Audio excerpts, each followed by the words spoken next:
ಅರ್ಜುನ ಅಷ್ಟು ದಡ್ಡನ ಅಂತ. ಅವನು ಅತಿರಥ ಮಹಾರಥ. ಅರ್ಜುನ ಅಷ್ಟು ದಡ್ಡನ ಅಂದ್ರೆ ಕೃಷ್ಣ ಬುದ್ಧಿ ಹೇಳ್ಬೇಕಾಗಿತ್ತ ಅವನ್ಗೆ. ಯಾಕಿದನ್ನ ಲಿಂಕ್ ಮಾಡ್ತಾ ಇದ್ದೀನಿ ಅಂದ್ರೆ ಈಗಿನ ಮಾಡರ್ನ್ ಜನರೇಷನ್ಗೆ ಅಥವಾ ಮಾಡರ್ನ್ ಕಲಿಯುಗಕ್ಕೆ ತುಂಬಾ ಅಪ್ಲೈ ಆಗುವಂತದ್ದು. ಓಕೆ, ಸೊ ನೋಡಿ, ಅರ್ಜುನ ಸಾಕಷ್ಟು ತಿಳ್ಕೊಂಡಿದ್ದ, 64 ವಿದ್ಯೆಗಳನ್ನು ತಿಳ್ಕೊಂಡಿದ್ದ. ಅವನೇನ್ ದಡ್ಡ ಅಲ್ಲ ಅರ್ಜುನ, ಅತೀ ಬುದ್ಧಿವಂತನೇ. ಬಟ್ ನಾವು ಎಷ್ಟೇ ಬುದ್ಧಿವಂತರಾಗಿದ್ರು ಒಬ್ರು ಗುರು ನಮ್ಗೆ ಇರಬೇಕು ಅಂತ.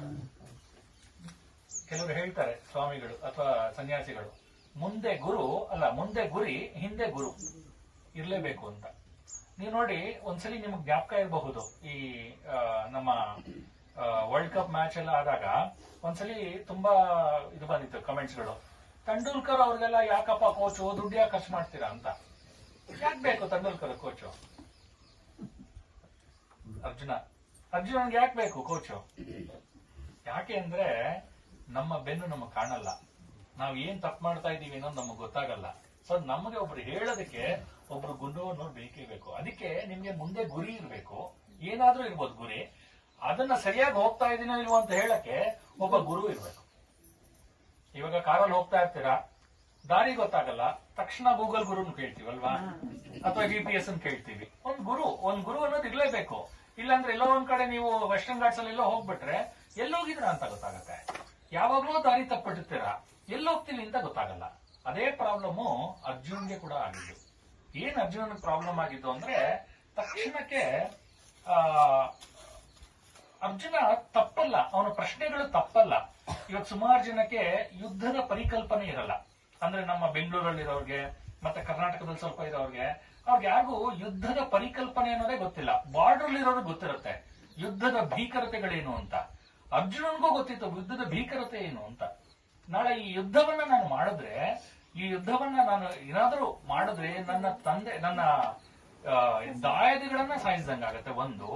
ಮತ್ತೆ ತುಂಬಾ ಇಂಪಾರ್ಟೆಂಟ್ ಅಂದ್ರೆ ವರ್ಣ ಸಂಕರ ಕಾರಕೈಹಿ ಅಂತ ಒಂದು ವರ್ಡ್ ಇದೆ ನೋಡಿ. ವರ್ಣ ಸಂಕರ ಕಾರಕೈಹಿ.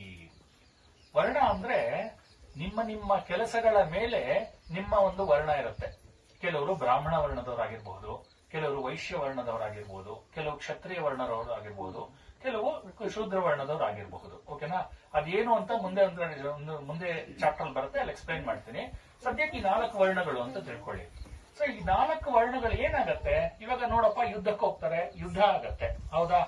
ಯುದ್ಧದಲ್ಲಿ ಸಾಕಷ್ಟು ಜನ ಸಾಯಬಹುದು. ಸಾಕಷ್ಟು ಜನ ಸತ್ತಾಗ ನಿಮ್ಮ ಕೆಲಸಗಳನ್ನ ಮುಂದುವರ್ಸೋರು ಯಾರು ಇಲ್ವಲ್ಲ. ಇವಾಗ ನನ್ನ ಮಗ ಯುದ್ಧದಲ್ಲಿ ಸತ್ತ, ನನಗೆ ಪಿಂಡ ಇಡೋರು ಯಾರು ಇಲ್ಲ, ಹೋಯ್ತಾ? ಮತ್ತೆ ಅವರಲ್ಲಿ ಇದ್ದಂತಹ ಟೆಕ್ನಿಕ್ ಹೋಯ್ತಾ? ಸೊ ಈ ತರ ವರ್ಣ ಸಂಕರ ಅಂದ್ರೆ ವರ್ಣಗಳು ಬದಲಾಗ್ತಾ ಹೊರಟೋಗುತ್ತೆ.